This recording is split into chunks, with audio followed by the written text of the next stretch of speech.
ഓം ശാന്തി. ഇന്നത്തെ ലോകത്ത് ജീവിക്കാൻ, മുന്നോട്ട് പോവാൻ, അഥവാ സന്തോഷത്തോടുകൂടി എല്ലാവരുമായിട്ട് ഒത്തൊരുമിച്ച് പോവാൻ ഏറ്റവും അത്യാവശ്യമായ ഒരു ഗുണമാണ് സഹനശക്തി.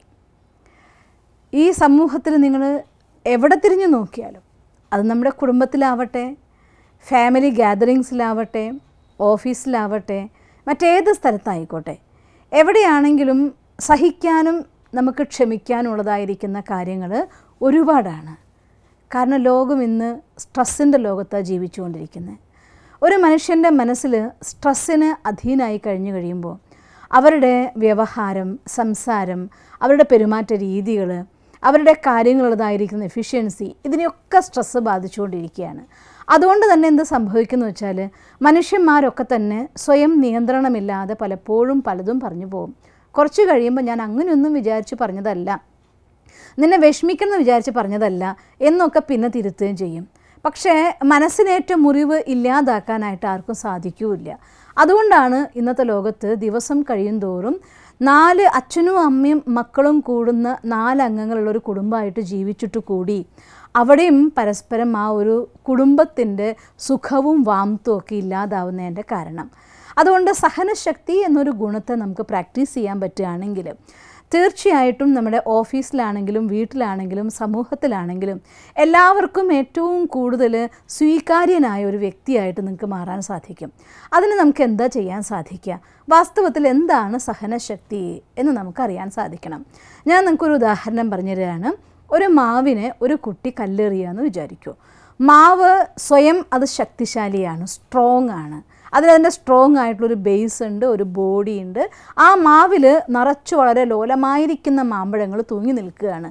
പഴുത്ത് തുടുത്ത് തൂങ്ങി നിൽക്കുന്ന മാമ്പഴം ഇന്നത്തെ നമ്മുടെ വഴിയോരത്തിൽ എവിടെ നോക്കിയാലും കാണുന്ന സുന്ദരമായ കാഴ്ച.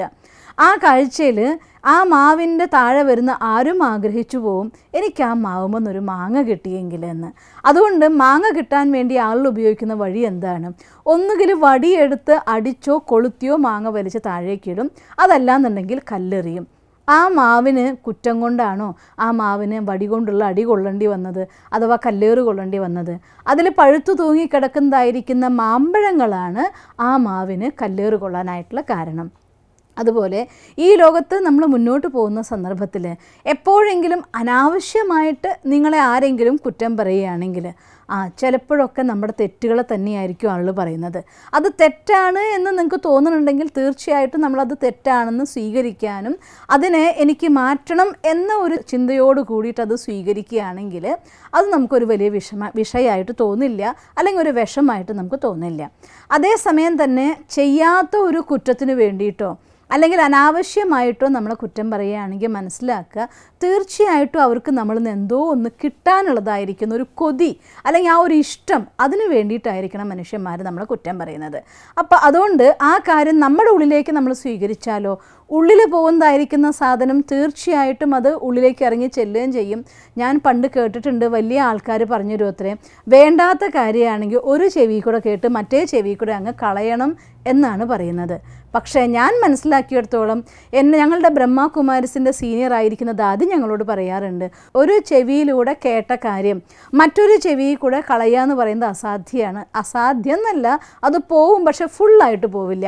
കാരണം അതിൻ്റെ ഇടയിൽ നോക്കിയാൽ നിങ്ങളിവിടെ കുറേ ഓട്ടകളില്ലേ, കുറച്ചൊക്കെ ഈ കണ്ണിൽ കൂടെയും കുറച്ച് നാവിൽ കൂടെയും കുറച്ച് മുഖഭാവത്തിലൂടെയും പുറത്തേക്ക് വരാതെ അത് ഈ ചെവി കൂടെ അങ്ങ് പുറത്തേക്ക് പോവില്ല. അതുകൊണ്ട് ബെറ്റർ ഐഡിയ, ഏതൊരു കാര്യമാണോ നമുക്ക് വേണ്ടാത്തത് എന്ന് തോന്നുന്നത് ആ കാര്യത്തെ ഈ ചെവിയിലേക്ക് വരാതെ തന്നെ എടുത്ത് കളയണം. പക്ഷേ നിങ്ങൾ ഈ ചെവിയുടെ ഷേപ്പ് കണ്ടിട്ടുണ്ടോ? ഇതൊരു കോളാമ്പി പോലെയാണ്, ഇത് പരത്തി വെച്ചിരിക്കുകയാണ്, എന്തും ഒഴിക്കാൻ സൗകര്യമുള്ള ഒരു പാത്രമായിട്ട്. അതുകൊണ്ട് ഈ ചെവിയിലൂടെ സ്വീകരിക്കാതിരിക്കണം എന്നുണ്ടെങ്കിൽ കേട്ടിട്ടും കേൾക്കാതിരിക്കാനും കണ്ടിട്ടും കാണാതിരിക്കാനുള്ളതായിരിക്കുന്ന വിദ്യ നമ്മൾ പഠിക്കണം. അത് നമുക്ക് എങ്ങനെയാണ് പഠിക്കാനായിട്ട് സാധിക്കുക? അതിനുള്ള വിദ്യയാണ് നമ്മുടെ ഉള്ളിലെ ക്രിയേഷൻ ഓഫ് തോട്ട്സ് എന്ന് പറയുന്നത്. അതായത് ഇപ്പോൾ ഒരാൾ എന്നോട് കുറച്ച് മോശമായിട്ട് പറയുകയാണ്, മോശമായിട്ട് പെരുമാറുകയാണ്. ആ സന്ദർഭത്തിൽ ഉടനെ എൻ്റെ മനസ്സിൻ്റെ ഉള്ളിൽ വേറൊരു തോട്ട് ക്രിയേറ്റ് ചെയ്യാൻ എനിക്ക് പറ്റണം. ഓക്കെ, ഇതിങ്ങനെയാണല്ലേ, അതായിക്കോട്ടെ, സാരമില്ല. ഞാനത് പറയുമ്പോൾ ഒരു ആനയുടെ കഥ ഉദാഹരണമായിട്ട് നിങ്ങൾക്ക് പറഞ്ഞു തരികയാണ്. ഒരിക്കൽ ഒരു ഗ്രാമത്തിലേക്ക് ഒരു ആന കയറി വരികയാണ്. ആ ഗ്രാമത്തിൽ ചുറ്റും പുറത്തിങ്ങനെ വെറുതെ കുരച്ച് എല്ലാവരും ശല്യപ്പെടുത്തി നടക്കുന്ന കുറേ നായ്ക്കളും ഉണ്ട്. എന്ത് സാധനം ഉണക്കാനിട്ടാലും ഒക്കെ എടുത്തു കൊണ്ടുപോയി നശിപ്പിക്കുകയും വെറുതെ പൂക്കളും കായ്കളൊക്കെ പറിച്ച് നശിപ്പിക്കുന്ന കുറേ കുരങ്ങന്മാരും ഉണ്ടായിരുന്നു. ആ ഗ്രാമത്തിലേക്ക് ആദ്യമായിട്ട് ഒരു ആന കയറി വരുന്ന സമയത്ത് പെട്ടെന്ന് ആ നായ്ക്കളുടെ ഉത്തരവാദിത്വ ബോധം കൊണ്ട് ഉണരുകയാണ്. ആ നായ്ക്കൾ ഉടനെ തന്നെ ആനയുടെ ചുറ്റും കുറച്ച് ബഹളം ഉണ്ടാക്കാനായിട്ട് തുടങ്ങി. അപ്പോൾ ഈ ആന നിങ്ങൾ കണ്ടിട്ടുണ്ടോ, ഒരു ആന നടന്നു പോകുമ്പോൾ എത്ര നായ്ക്കൾ കുരച്ചാലും ആന അതിനെ മൈൻഡ് ചെയ്യില്ല. കാരണം ആ നായ്ക്കളുടെ കുരേനെ ആനയ്ക്ക് മൈൻഡ് ചെയ്യേണ്ട കാര്യമില്ല. കുറച്ചുകൂടെ മുന്നോട്ട് പോകുമ്പോൾ ആ നാട്ടിലുള്ളതായിരിക്കുന്ന എല്ലാ കുരങ്ങന്മാരും കാണുകയാണ് ഏതോ ഒരു കറുത്ത സത്വം നമ്മൾ ഗ്രാമത്തിലേക്ക് വരുന്നു, നമുക്കതിനെ രക്ഷിച്ചേ പറ്റൂ എന്ന്. അങ്ങനെ അവർ ചുള്ളിക്കമ്പുകളും കയ്യിൽ കിട്ടുന്നതൊക്കെ എടുത്ത് ആനയുടെ നേരെ എറിയുകയാണ്. ഈ ചുള്ളിക്കമ്പും കുഞ്ഞിക്കല്ലോ കുഞ്ഞിക്കായോ കൊണ്ടിട്ടുണ്ടോ ആനയ്ക്ക് വല്ല കൂസലും. ആന നെവർ മൈൻഡായിട്ട് മുന്നോട്ട് വരികയാണ്. അങ്ങനെ ഗ്രാമത്തിൻ്റെ നടുവിലെത്തിയ സമയത്താണ് ഗ്രാമവാസികൾ കാണുന്നു ഒരു ഗണപതി ഭഗവാൻ നമ്മുടെ അടുത്തേക്ക് വരുന്നുണ്ടല്ലോ. കാരണം ആ നാട്ടിലെല്ലാവരും ഗണപതി ഭക്തന്മാരായിരുന്നു. അപ്പോൾ അവരെ സംബന്ധിച്ചിടത്തോളം അവർക്ക് ആന ഗണപതിയായിട്ടാണ് ഫീൽ ചെയ്തത്. അതുകൊണ്ട് അവർ ഉടനെ തന്നെ ആനയ്ക്ക് വേണ്ടിയിട്ട് പഴക്കൊല, ശർക്കര, തേങ്ങ ഇങ്ങനെയുള്ള ഒരുപാട് സാധനങ്ങൾ ആനയുടെ മുന്നിൽ കൊണ്ട് കാണിക്ക വെച്ചു. ആന പഴം, ചിലർ പൂമാല കൊണ്ടുവന്ന് ആനയുടെ മേലെ ചാർത്തുന്നവർ, തുമ്പിക്കൈനെ അലങ്കരിക്കാൻ നോക്കുന്നവർ, ഇങ്ങനെ ഗ്രാമവാസികൾ കണ്ടതോട് കൂടിയിട്ട് ആനയുടെ നല്ല കാലം വന്നു ചേർന്നു. അപ്പം അതുകൊണ്ട് ജീവിതത്തിൽ നമ്മൾ മുന്നോട്ട് പോകുമ്പോഴുണ്ടല്ലോ എപ്പോഴും നമുക്ക് ഇത്തരത്തിൽ പലപ്പോഴും പല സ്ഥലത്തും നിങ്ങൾ എന്തെങ്കിലും കാര്യം നമ്മുടെ ലൈഫിൽ ചെയ്യാൻ നോക്കുമ്പോൾ ഒരു മാറ്റത്തെ ഉൾക്കൊള്ളാൻ തയ്യാറില്ലാത്ത ഒരുപാട് ആൾക്കാർ വെറുതെ കുരയ്ക്കാനും ഉണ്ടായിരിക്കും. കുറേ ആൾക്കാർ നമ്മളെ കൊഞ്ഞനം കുത്താനും ചുള്ളിക്കമ്പെറിയാനും ചർത്തം കുത്തുവാക്കുകൾ കൊണ്ട് നോവിക്കാനും ഒക്കെ ഉണ്ടാവും. അത്തരം സന്ദർഭത്തിൽ ചെവി കേട്ടിട്ടും കേൾക്കാതെ കണ്ടിട്ടും കാണാതിരിക്കണം എന്നുണ്ടെങ്കിൽ, പ്രത്യേകിച്ച് ഒരു സിറ്റുവേഷൻ വരുന്ന സമയത്ത്, ഒരു ഫേസ് ചെയ്യണ സന്ദർഭത്തിൽ എനിക്ക് പെട്ടെന്ന് ഞാൻ ഇതൊന്നും കേൾക്കണില്ല എന്ന് വിചാരിച്ചാലും നിങ്ങൾ ശ്രമിച്ചു നോക്കിക്കോളൂ. 2 കൈ കൊണ്ട് ചെവിനെ അമർത്തി പൊത്തിപ്പിടിച്ച് നോക്കാൻ വെച്ചാലുണ്ടല്ലോ കുറച്ചുകൂടെ ക്ലിയർ ആയിട്ട് കേൾക്കുന്ന പോലെ തോന്നും നമുക്ക്. കാരണം ഈ ചെവി കൊണ്ടല്ല കേൾക്കുന്നത്, നമ്മുടെ ശ്രദ്ധ പൂർണ്ണമായിട്ട് ആ സമയത്ത് ആ കാര്യത്തിലായിരിക്കും. അതുകൊണ്ട് കേൾക്കണ്ടെന്ന് നിങ്ങൾ ആഗ്രഹിക്കുന്നുണ്ട് എങ്കിൽ നിങ്ങൾക്ക് ഇഷ്ടമുള്ള കാര്യത്തെ ഓർമ്മിക്കാൻ പറ്റണം. അവിടെയൊക്കെയാണ് രാജയോഗ മെഡിറ്റേഷൻ നമ്മളെ സഹായിക്കുക. നിങ്ങൾ മെഡിറ്റേഷൻ ചെയ്യാന്ന് വെച്ചാൽ അർത്ഥം സാധാരണ പ്രാർത്ഥിക്കുന്നത് നമ്മൾ ഈശ്വരനോട് നമ്മുടെ എല്ലാ പരാതികളും പറയലും ഈശ്വരൻ നമ്മൾ പറയുന്നത് കേൾക്കുന്നുണ്ടോ ഇല്ലയെന്ന് നമുക്കൊട്ട് മറുപടി കിട്ടാത്തൊരവസ്ഥയാണ്. അതേസമയം മെഡിറ്റേഷൻ എന്ന് പറയുന്നത് ഒരു പ്രാർത്ഥനയല്ല, മോണോലോഗല്ല, ഡയലോഗാണ്. നമ്മൾ ഈശ്വരനോട് സംസാരിക്കുകയും ഈശ്വരൻ എന്താണ് നമ്മളോട് പറയുന്നതെന്ന് നമുക്ക് കേൾക്കാൻ സാധിക്കുകയും ചെയ്യുന്നതായിരിക്കുന്ന രീതിയാണ് മെഡിറ്റേഷൻ. അത്തരത്തിൽ നമ്മളും ഈശ്വരനും തമ്മിലുള്ളതായിരിക്കുന്ന ഒരു ക്ലോസ് റിലേഷൻ വരെയും ആ റിലേഷന് ആധാരത്തിൽ എല്ലാ കാര്യവും നിങ്ങളെപ്പോഴും ഈശ്വരനോട് സംസാരിക്കുന്ന ഒരു സ്വഭാവം നിങ്ങൾക്കുണ്ടെങ്കിൽ തീർച്ചയായിട്ടും സന്ദർഭം വരുമ്പോൾ നിങ്ങൾ നല്ല നല്ല കാര്യങ്ങൾ ഈശ്വരനുമായിട്ടുള്ള ഒരു ഡിസ്കഷൻ, അവർ പുറത്ത് നിങ്ങളെക്കുറിച്ച് മോശമായിട്ടുള്ള കാര്യം സംസാരിക്കുകയാണ്, അഥവാ നിങ്ങളെ കുറ്റം പറയുകയാണ്, കുറ്റപ്പെടുത്താൻ വേണ്ടി പറയുക, വിമർശിക്കുക, എന്തോ അനാവശ്യമായിട്ടുള്ള കാര്യം ചെയ്യുക. അനാവശ്യമാണ് നമുക്ക് ബോധ്യപ്പെടുമല്ലോ. ആ ബോധ്യപ്പെടുന്ന നിമിഷം തൊട്ടിട്ട് എന്തൊക്കെ നല്ല കാര്യങ്ങൾ ഈശ്വരനുമായിട്ട് നിങ്ങൾക്ക് ഡിസ്കസ് ചെയ്യാൻ പറ്റുമോ അതൊക്കെ നമ്മുടെ ഉള്ളിൽ സെൽഫ് ടോക്ക് ആരംഭിക്കുക. നമ്മൾ ഈശ്വരനോട് സംസാരിക്കാൻ തുടങ്ങുക. ആ ഭഗവാൻ ഇങ്ങനെ എന്തൊക്കെ നല്ല കാര്യങ്ങൾ നമ്മൾ കേട്ടിട്ട് പറഞ്ഞു തന്നിട്ടുണ്ട്, എന്തൊക്കെ നല്ല കാര്യങ്ങൾ അറിയാം, ഓ ഇതിങ്ങനെയാണല്ലേ പറഞ്ഞത് എന്നൊക്കെ പർപ്പസ്ഫുള്ളി. ആ സമയത്ത് നിങ്ങൾ വെറുതെ ആ ഒരു തോട്ട് നിങ്ങൾക്ക് കൊണ്ടുവരാൻ പറ്റുമെന്ന് വിചാരിച്ചാൽ പറ്റില്ല. ആ സമയത്ത് പർപ്പസ്ഫുള്ളി ആ തോട്ട് കൊണ്ടുവരികയും അതിൻ്റെ ആനന്ദത്തിലേക്ക് നമ്മൾ മുഴുകാൻ തുടങ്ങുകയും ചെയ്താൽ സ്വാഭാവികമായിട്ടും നിങ്ങളുടെ മനസ്സിൻ്റെ എല്ലാവിധ ടെൻഷനും മാറാൻ തുടങ്ങും. ഈ പറഞ്ഞ കാര്യം എന്താ നിങ്ങൾ കേൾക്കുകയില്ല. അങ്ങനെയാണ് ഒരു സിറ്റുവേഷൻ നിങ്ങൾ ഓവർകം ചെയ്യുന്നത് എങ്കിൽ നിങ്ങളുടെ ഉള്ളിലേക്കൊന്നും വന്നിട്ടില്ല എന്നർത്ഥം. ഉള്ളിലേക്ക് കയറിയിട്ടില്ലെങ്കിൽ നിങ്ങൾക്ക് ആ വ്യക്തിയുടെ നേരെ ഉള്ളിൽ പോയിട്ടുണ്ടെങ്കിൽ ഉണ്ടല്ലോ അവർ പറഞ്ഞ വാക്കിൻ്റെയൊക്കെ ഇരട്ടി തവണ പ്രതിധ്വനിച്ചുകൊണ്ടേയിരിക്കും. ഉള്ളിൽ പോയിട്ടില്ല എന്നുണ്ടെങ്കിൽ ഉണ്ടല്ലോ നിങ്ങൾക്ക് ആ കാര്യങ്ങൾ പറഞ്ഞ ആളവരെന്താ പറഞ്ഞതെന്ന് നമുക്കറിയില്ല.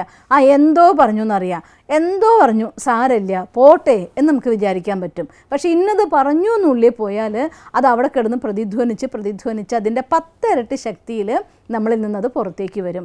അതുകൊണ്ട് അത് പുറത്തേക്ക് വന്നാലോ തീർച്ചയായിട്ടും ആ കല്ല് അങ്ങോട്ട് പോയിക്കൊള്ളും, അവിടുന്ന് കല്ല് ഇങ്ങോട്ട് വരും, അങ്ങോട്ടും ഇങ്ങോട്ടും കല്ലെറിഞ്ഞ് അവസാനം മുറിവേറ്റ് മരിക്കുന്ന ഒരവസ്ഥയിൽ ചെന്നെത്തി തരും.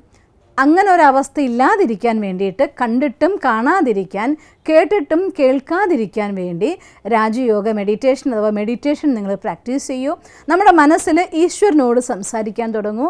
അങ്ങനെ എപ്പോൾ വേണോ അപ്പോൾ ഈ ചെവിയിൽ നിന്നും ഈ കണ്ണിൽ നിന്നും ഈ ഇന്ദ്രിയങ്ങളിൽ നിന്ന് ഉൾവലിയാനുള്ളൊരു ശക്തി നിങ്ങൾ ആർജിച്ച് നമുക്ക് സ്വയം അവനവനോടും ഭഗവാനോടും സംസാരിക്കാൻ പഠിച്ചിട്ടുണ്ട് എങ്കിൽ തീർച്ചയായിട്ടും നിങ്ങൾക്ക് എവിടെ വേണോ അവിടെയൊക്കെ തന്നെ കണ്ടിട്ടും ഈ ചെവി തുറന്നു വെച്ചിട്ടും കേൾക്കാതെ ഈ കണ്ണ് തുറന്നു വെച്ചിട്ടും കാണാതിരിക്കാനുള്ള അഭ്യാസം ചെയ്യാൻ സാധിക്കും. എന്നാലേ സഹനശക്തി പ്രാക്ടിക്കലാവൂ. ഉള്ളിൽ നിറച്ച് വെച്ചിട്ടുണ്ടെങ്കിൽ തീർച്ചയായിട്ടും ആ കവറ് പൊട്ടും, അതൊന്ന് പുറത്തേക്ക് ഒഴുകും. അതുകൊണ്ട് അമർത്തി വയ്ക്കാതെ ഒഴുക്കി വിടാനുള്ള പദ്ധതി അഥവാ വേണ്ടാത്തതിനുള്ളിലേക്ക് കയറി വരാതിരിക്കാനുള്ളതായിരിക്കുന്ന ശക്തി, അതുകൊണ്ടാണ് സഹനശക്തി എന്ന് പറയുന്നത്. എത്ര തവണ നിങ്ങൾ ഉപയോഗിക്കുന്നു അത്രയും അതിൻ്റെ സ്ട്രെങ്ത് കൂടിക്കൊണ്ടിരിക്കും, നിങ്ങളുടെ പൊട്ടൻഷ്യൽ ഡെവലപ്പ് ആയിക്കൊണ്ടിരിക്കും, നിങ്ങളുടെ പേഴ്സണാലിറ്റി ഡെവലപ്മെൻറ്റ് ഓട്ടോമാറ്റിക്കലി നടന്നുകൊണ്ടിരിക്കും. അങ്ങനെ ഒരു നല്ല ശക്തിയാണ് സഹനശക്തി എന്ന് പറയുന്നത്. ഓം ശാന്തി. നിങ്ങൾക്ക് ഈ വീഡിയോ ഇഷ്ടമായെങ്കിൽ ഈ ചാനൽ സബ്സ്ക്രൈബ് ചെയ്യുന്നതിനായി നിങ്ങളുടെ മൊബൈൽ സ്ക്രീനിൽ യൂട്യൂബ് എന്ന ആപ്ലിക്കേഷൻ തുറന്ന് അതിൻ്റെ മുകളിൽ സെർച്ച് ബാറിൽ BK ഷീബ എന്ന് ടൈപ്പ് ചെയ്യുക.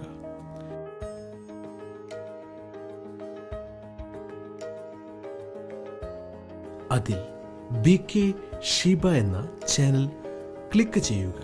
അതിൽ സബ്സ്ക്രൈബ് എന്ന ചുവന്ന നിറത്തിലുള്ള ബട്ടൺ ക്ലിക്ക് ചെയ്യേണ്ടതാണ്.